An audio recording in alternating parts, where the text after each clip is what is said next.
ఏం చేశారంట? ఏమండి, నోవాహు ఉన్నటువంటి దినాల్లో ప్రజలు పాపం చేస్తున్నారు, విచ్చలవిడితనం. ఈ దినాల్లో కూడా మరీ భయంకరం, ఇదివరకు లేదండి. ఇప్పుడు మరి చాలా విచ్చలవిడితనం అయిపోయింది ప్రతి విషయంలో. ప్రజలు కూడా చాలా మంది ఎలా ఉన్నారంటే వాళ్ళ ఇష్టానుసారంగా జీవిస్తున్నారు. దేవుని భయమే లేదు. ఏమండి, మా ఇష్టం అన్నట్టుగా ప్రజలు జీవిస్తున్నారు. అందుకని బైబిల్లో ఒక మాట ఉంది, లోబడినటువంటి పిల్లలకు శ్రమ. ఒకవేళ మన ఇష్టానుసారంగా జీవించినప్పటికీ దేవుడు చూస్తూ ఉంటాడు. చూసి చూసి చూసి చివరికి దేవుడు ఏదో ఒక పనిష్మెంట్ పెట్టినప్పుడు ఆ పనిష్మెంట్ ఇంకా మనం తట్టుకోలేనటువంటి పరిస్థితి. ప్రభువుకు ప్రియమైనటువంటి వాళ్ళరా, నోవాహు దినంలో కూడా ఈ ప్రజల యొక్క పాపము ఎక్కువైపోవటం వల్ల దేవుడు నోవాహుతో చెప్తున్నాడు, అబ్బాయి ఈ ప్రజల పాపం మరి ఎక్కువైపోయింది, ఒక వాడను తయారు చేసుకోమని దేవుడు చెప్పినప్పుడు నోవాహు వాడను తయారు చేసుకున్నప్పుడు ఆ నోవాహు ఓడ, ఆ రోజు కామెంట్లో రాయబడుతుంది కదా, ఆ నోవాహు ఒక ప్రదేశంలో, ఒక అడవి ప్రాంతంలో ఆయన వాడను తయారు చేస్తున్నప్పుడు దేవుడు కొలతలు పెడుతున్నాడు. ఆ కొలత ప్రకారం చేస్తున్నప్పుడు ఆయన లేని సందర్భంలో ఆ ప్రజలు అందులో ఏమేళ్ళారంట, రోతరాజు చేసి నోవాహుని చాలా ఇసుకిచ్చారంట. నిజంగా ఈ దినాల్లో సంఘాలు నడిపిస్తున్న పాస్టర్ల మీద కూడా అలాగే జరుగుతుంది. ప్రజలు విసిగిస్తున్నారు, వారి ఇష్టానుసారం అయిపోయింది. సాతాను వాళ్ళు ప్రవేశించి ఏమండి భయంకరమైనటువంటి పరిస్థితులను ఏర్పాటు చేస్తూ ఉన్నాడు సాతాను గారు. కనుక ఆ రోజుల్లో కూడా నోవాహును అలాగే ఇసుకించారు. ఆ రోజు వచ్చి మొత్తం అంతా ఖరాబ్ చేస్తే దేవుడు వారికి పనిష్మెంట్ పెట్టాడు. ఎవరైతే అలా చేశారో వారు ఒంటి నిండా దురదలు. మనకి ఏదైనా చిన్నది ఏదైనా వచ్చిందనుకోండి, ఏం చేస్తాం? ఎటెళ్ళినా చెయ్యి అక్కడికి వెళ్తాం. ఆ రోజుల్లో ఆ భయంకరమైనటువంటి దురదే పోవాలంటే కంపల్సరిగా వాళ్ళు ఏసుని తీసుకొని ఏం చేయాలా? ఆయింట్మెంట్ గా రాసుకోవాలా. అప్పుడు రాసుకున్నప్పుడు వాళ్ళకి ట్రీట్మెంట్ జరుగుతుంది. దేవుడు ఆ పనిష్మెంట్ పెట్టినప్పుడు చచ్చినట్టు అంతా శుభ్రం చేశారు, అంత నీట్ అయిపోయింది అని కామెంటరీలు రాస్తారు. అది నిజం అవుతుందో తెలియదు.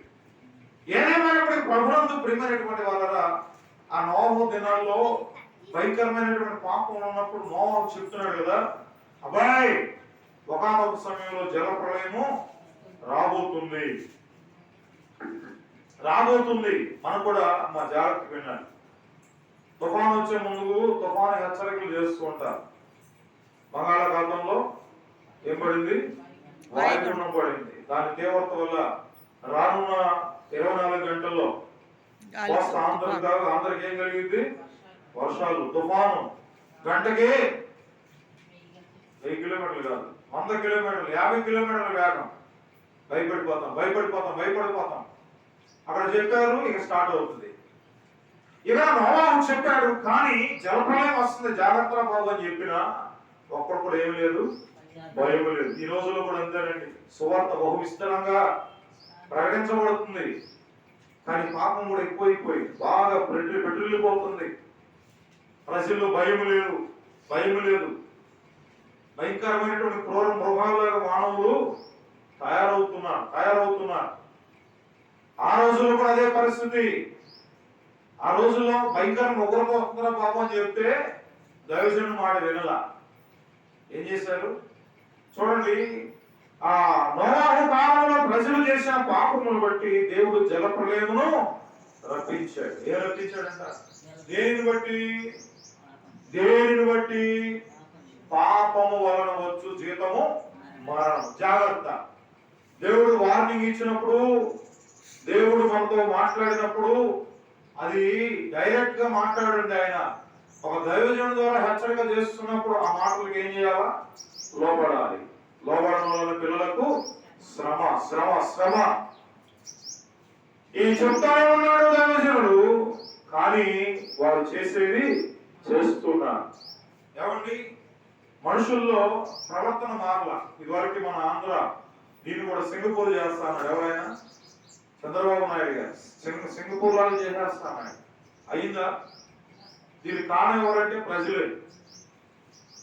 ప్రజల యొక్క హృదయాలు మార్పు చెందనంత కాలం, ప్రజల్లో ఒక పరివర్తన అనేటువంటిది మార్పు చెందినటువంటి హృదయం, మార్పు చెందినటువంటి హృదయం రానంత కాలం నువ్వు ఎన్ని చేసినా ప్రయోజనము లేదు. అదే వేరే దేశాలకు వెళ్తే వాళ్ళంతా రూల్స్ ప్రకారంగా రోడ్డు మీద ఎవరు పడతాడు ఎరగడానికి లేదు, రోడ్డు ఎక్కడ మీద ఉత్సవం పోయడానికి లేదు, ఒకవేళ పోస్తే సీసీ కెమెరా వెంటనే పోలీసులు వచ్చేస్తారు, ఉమ్మేయడానికి కూడా లేదు. అంత డెవలప్మెంట్ అక్కడ. ఆ ప్రజలు కూడా అంత డిసిప్లిన్ గా ఉంటారు. ఈ దినము నిజంగా మన సంఘంలో వేరే సంఘాలతో పనిలేదు, మన సంఘం డిసిప్లిన్ కావాలి. ఏం కావాలి?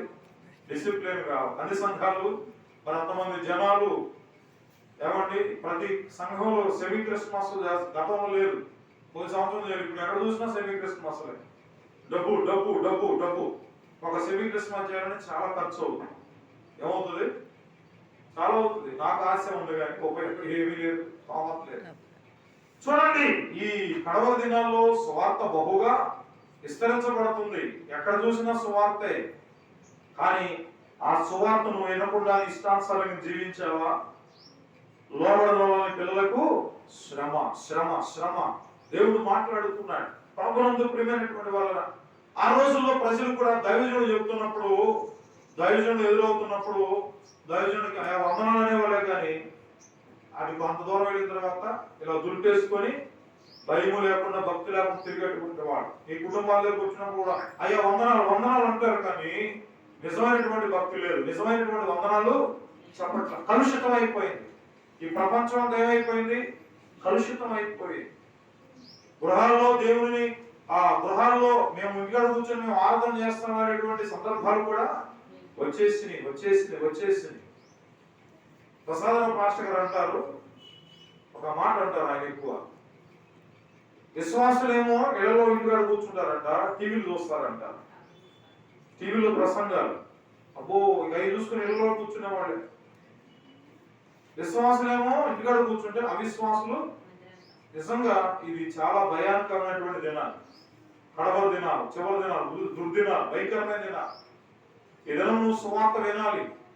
బలవంతం కాదండి, ఈ సువార్తలో బలవంతం లేదు. వింటే నీకు ఆశీర్వాదం. ప్రభునందు ప్రియమైనటువంటి వాళ్ళ ఇక్కడ మనం జ్ఞాపకం చేసుకున్నప్పుడు దైవజనం చెప్పినప్పటికీ దైవజనం మాట లెక్కలేదు. ఎంతకాలం ఆనాడు దేవుడు కూడా మోషే ద్వారా అనేకమైన గొప్ప నాయకుల ద్వారా దైవజనుల ద్వారా చక్కటి సువార్తను ఆనాడు ప్రకటించినప్పటికీ ఎవరి మాటను కూడా ఈ ప్రజలు లెక్క చేయలేదు, వినలేదు, మూర్ఖక్షణం అయిపోయారు. అదే ప్రజలు ఈ దినము కూడా ఉన్నారు. ఈ దినము నీకు సువార్త వినబడుతుంది. నువ్వు జాగ్రత్తగా మాటలు వింటే నీకు రక్షణ, నీకు కాపుదల. ఈ డిసెంబర్ నెల, ఈ నెల అయిపోతే నూతనమైనటువంటి సంవత్సరం. ఇది పాత సంవత్సరం ఎండింగ్ లో ఉన్నాం. 2024 సంవత్సరం, 2023 కూడా అదే అనుకున్నాం, 24 గురించి. కానీ మన బ్రతుకులు ఏమవలేదు, మారలేదండి. పెద్ద పెద్ద సంఘాల్లో విశ్వాసులు మెయింటెనెన్స్ చేస్తున్నారు, పెత్తనాలు చేస్తున్నారు. నిజంగా నువ్వు పెత్తనం చేసినంత కాలము దేవుడి సన్నిధి నీకు ఉండదు, అందులో సందేహం లేదు. నువ్వు ఎప్పుడైతే లోపడతావో, దేవుని మాట వినడానికి ఇష్టపడతావో, నువ్వు దేవుని మందిరానికి వచ్చి కూర్చుంటావో నీ బ్రతుకు చాలా బాగుంటది. హల్లెలూయా. యేసయ్యలో సమాధానం ఉంది, యేసయ్యలో శాంతి ఉంది, యేసయ్యలో కనికరం ఉంది. ఏదైనా నీకు అవి కావాలంటే నువ్వు బోర్డర్ ఇచ్చుకొని గీసుకొని నేను ఈ బోర్డర్ లో ఉంటానంటే ప్రయోజనం లేదు. నువ్వు బోర్డర్ దాటి ఎక్కడ రావాలి? నీవు గీసుకున్నటువంటి నీ సొంతగా నువ్వు గీసుకున్న కంచె నువ్వు తీసుకొని లోపలికి రావాలి. హల్లెలూయా. ఎంత సంతోషమో ఆయన సన్నిధిలో ఎంత సమాధానం ఉన్నదో. హల్లెలూయా. సంతోషమే సమాధానమే, సంతోషమే సమాధానమే, చెప్పనా సత్యమైన సంతోషం. చెప్పనాశక్యమైన సంతోషం, ఈ సంతోషము నీకు కావలెనా, ఈ సంతోషము నీకు కావలెనా, నేడు యేసు వద్దకు రమ్ము. హల్లెలూయా. ఎక్కడ రావాలి? యేసు. ఏమండి, ఒక బఫూన్, సర్కాస్ ఉన్నటువంటి బఫూను ఒక డాక్టర్ దగ్గరికి వెళ్ళి డాక్టర్ అంటాడంట, అయ్యా నాకు సంతోషం లేదు, సమాధానం లేదు, నాకు సంతోషం కావాలి, నాకు ట్రీట్మెంట్ చేయమని అంటున్నాడంట. అప్పుడు డాక్టర్ అన్నాడంట, ఒరే పిచ్చోడా, ఆ సంతోషము నీకు సర్కాస్ కదా, అక్కడ సర్కాస్ లో బఫూన్లు మరి కొన్ని జిమిక్స్ చేస్తారు, దాన్ని బట్టి నీకు సంతోషం వస్తుందంటే వాడు అన్నాడంట, ఆ బఫూన్ నేనే, నాకేమి లేదు, సంతోషం లేదు, సమాధానం లేదు. ప్రభునందు ప్రియమైనటువంటి వాళ్ళ యేసయ్య దగ్గరే నీకు సమాధానం. పాత సంవత్సరంలో ఉన్నటువంటి నీవు ఇప్పటికైనా నీ బ్రతుకు మార్చుకోవాలి. దేవుని వాక్యం ఖండిస్తుంది. హల్లెలూయా. ఇంకా నువ్వు మార్పు చెందకుండా, ఇంకా నీవు ఈ 2024 ఉండడానికి లేదు. సంవత్సరాలు మారుతున్నాయి, క్యాలెండర్లు మారుతున్నాయి. ఏమండి, ఆయుష్ మారిపోతుంది. గడిచినటువంటి 2024, 23లో ఉన్నటువంటి ఆయుష్ నీకు ఈ సంవత్సరం లేదు, తెలుసా? గడిచినటువంటి సంవత్సరం మంచి యాక్టివ్గా ఉన్నావు, కానీ ఈ సంవత్సరం దిగజారిపోయే కారణం ఏంటంటే నీలో ప్రవర్తన మారలేదు, యేసు ప్రభువును అంగీకరించలేదు, యేసు ప్రభు ఆయన ఉన్నతమైనటువంటి భావాలు కలిగినటువంటి వాడేటువంటి నమ్మిక నీలో లేదు. ప్రభువునందు ప్రియమైనటువంటి వాళ్ళరా, ఆ నోవహు కాలంలో ఉన్నటువంటి ప్రజలు భయంకరమైన ఉగ్రత వస్తుందిరా బాబు, మీరు జాగ్రత్తగా ఉన్నారా అని చెప్తే వారు అక్కడ ఇచ్చి పుచ్చుకోవటాలు, పెళ్లిళ్ళు చేసుకునేటువంటి సమయం, పిల్లలకు పెళ్లిళ్ళు కుదురుతున్నటువంటి దినాలంట. ఇవన్నీ చూసి ఎంతో దౌర్భాగ్యమైన పరిస్థితులు. ఏమండి, ఒక రోజు జలప్రళయం అనేది రాబోతుంది, దేవుడు నాతో మాట్లాడాడని దైవజనుడు చెప్తే ఆ మాట ఎవరో లెక్క చేయలేదు. అమ్మ ప్రార్థన రాలేదు ఏంటంటే, అయ్యా ఈ రోజు పని ఏదమ్మా, అది నీకు దేవుడు ఇచ్చినటువంటి ఈ సమయాన్ని నువ్వు దొంగిలిస్తున్నావు, జాగ్రత్త, నీ బంధించి పక్కన పెట్టు. ఈరోజు నువ్వు దేవుని సన్నిధిలో ఆరాధన చేయవలసినటువంటి దేవుడు నువ్వు సంపాదించుకున్నటువంటి సమయమా? అసలు దేవుడిని ఎందుకు సృష్టించాడు? దేవుడు ఎందుకు నీకు ప్రాణాన్ని తీసేయకుండా ఎందుకు ఉంచాడు ఈ దినము? కారణం తెలుసా?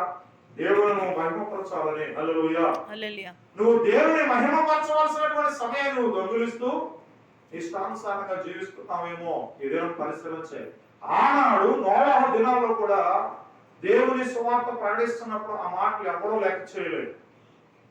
ఎక్కడో కరోనా చైనాలో ప్రారంభమైంది, చైనాలో ఉంది అన్నారు.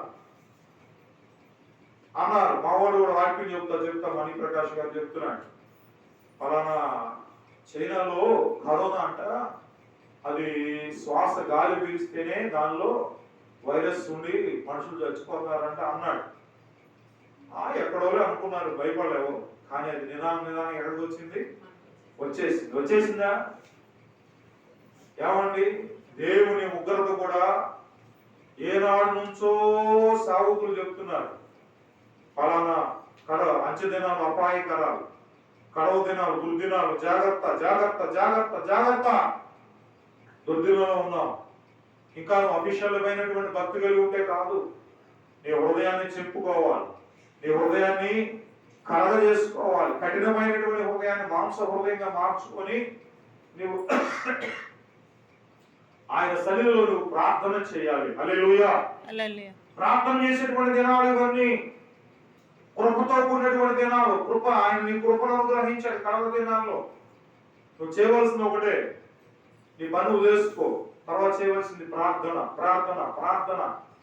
అంచె దినాల్లో మనుషులందరి మీద నా ఆత్మను కుమ్మరిస్తానని సెలవిచ్చాడు ప్రభు. హల్లెలూయా. ఇక్కడ చూడండి,